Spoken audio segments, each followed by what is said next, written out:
রাতে একাদশ দ্বাদশ শিক্ষক নিয়োগের ফল প্রকাশ এসএসসির রেজাল্ট আপলোড করা হয়েছে রাত 9:30টার পর জানালো এসএসসি। চেষ্টা করেও রেজাল্ট দেখতে পাচ্ছেন না বলে অভিযোগ করছেন পরীক্ষার্থীদের একাংশ।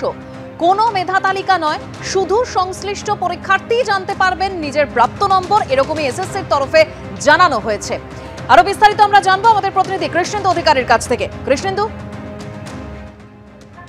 দেখো, তুমি জানো যে রাজ্যের যে প্রাতিষ্ঠানিক দুর্নীতি এবং যার জেরে সুপ্রিম কোর্টের নির্দেশে নতুন করে পরীক্ষা নিতে হয়েছে স্কুল সার্ভিস কমিশনকে, এবং সেই পরীক্ষা হয়েছে 7 এবং 14ই সেপ্টেম্বর। 14ই সেপ্টেম্বরের যে পরীক্ষা হয়েছে একাদশ দ্বাদশ অর্থাৎ উচ্চ মাধ্যমিক স্তরে শিক্ষক নিয়োগের যে পরীক্ষা, সেই পরীক্ষার ফল আজকে 9:30টার পর স্কুল সার্ভিস কমিশন তার ওয়েবসাইটে আপলোড করেছে। এবং দেখা যাচ্ছে যে পরীক্ষার 54 দিনের মাথায় ফল প্রকাশ করেছে school service commission. School service commission 9:30টার পর জানাচ্ছে যে এই তালিকা আপলোড করা হয়েছে।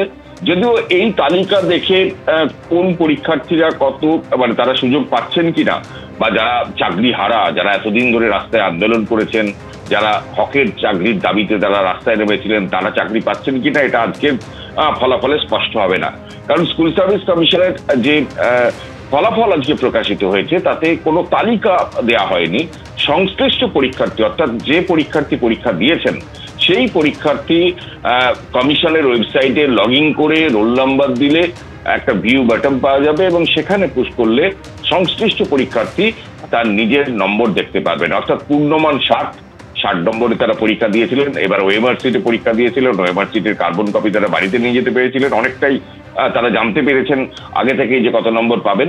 তারপর আজকে সেই ফল তার প্রকাশিত হয়েছে, অর্থাৎ সংশ্লিষ্ট পরীক্ষার্থী তার নম্বর জানতে পারবেন।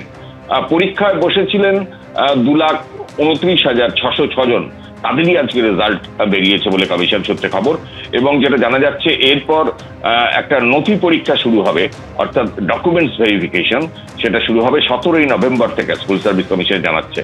এবং আজকে যে একাদশ দ্বাদশের ফল প্রকাশিত হয়েছে সেখানে শূন্যপদ 12,514।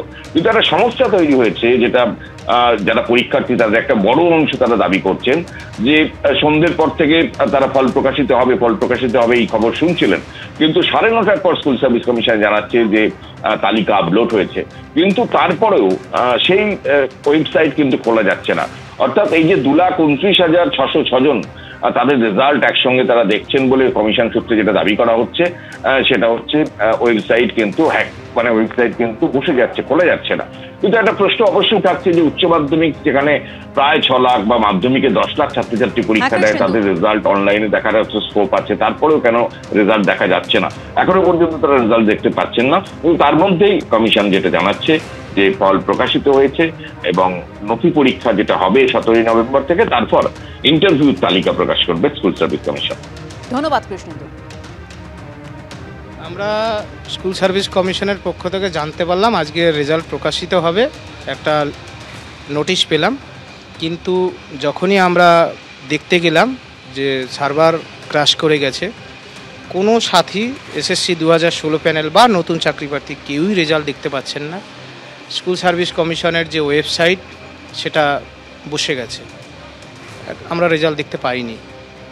যারা পরীক্ষা দিয়েছে কারোর সঙ্গে যোগাযোগ করেছে? অনেকের সাথে যোগাযোগ করেছি, কেউ দেখতে পাননি, এখনো পর্যন্ত কেউ দেখতে পাননি। যদি সত্যি রেজাল্ট যেটাকে আমরা বলি যে you are called for interview or not, called for verification or not, কিন্তু সেই জিনিসটা এখন মোটেও হচ্ছে না। এটা যেটা হচ্ছে এটা জাস্ট খালি একটা আইওয়াজ চলছে, জাস্ট খালি তুমি 60-এ কত পেয়েছি, আরে বাবা 60-এ তো আমরা কত পেয়েছি তা আগেই জানি। তো এখন আর এটাকে নতুন করে দিয়ে আমার তো মনে হয় এটা জটিলতা বাড়ানো ছাড়া কিছু নেই। কারণ ধরুন আমি ধরলাম যে 60-এ কেউ হয়তো 50 পেয়েছে বা 48 পেয়েছে, সে জানে আমি 48 পাবো কি 50 পাবো, কিন্তু দেখা গেল তার মার্কস কম হয়ে গেছে, 46 হয়ে গেছে, তাহলে সে কি চ্যালেঞ্জ করবে না? তাহলে যদি চ্যালেঞ্জ করে সেটা আবার জটিলতার মুখে পড়তে চলেছে, এটুকুই বলতে পারি। সার্ভারে ভীষণ প্রবলেম থাকার কারণে এখনও অনেকেই এই রেজাল্ট দেখতে পায়নি। তো এসএসসির সঙ্গেও কথা হয়েছে, তা কাজ চলছে, তারা দ্রুত এই সমস্যার সমাধান করবে। এবং যতক্ষণ পর্যন্ত না আমরা যারা 2016 এসএলএসটির আনটেন্টেড টিচাররা পর্যাপ্ত ডেটা কালেক্ট করতে পারছি, ততক্ষণ আমরা এই বিষয়ে কোনো প্রতিক্রিয়া দিতে পারছি না। আমরা এই সার্ভার ঠিক হওয়ার পরেই আমরা জানতে পারবো যে আমরা আমাদের জায়গায় ফিরতে পারছি নাকি পারছি না। যদি পারি তাহলে কি, বা যদি না পারি তাহলে তার ব্যবস্থা কি, বা আমরা কি করব, আমাদের কি প্রতিক্রিয়া থাকবে, সবটাই আমরা দেব। তখন যখন আমাদের প্রত্যেককেই তাদের প্রাপ্ত নাম্বার দেখতে পাবে। তাই আমাদের এখন অপেক্ষা করা ছাড়া এই মুহূর্তে আর কোনো উপায় নেই।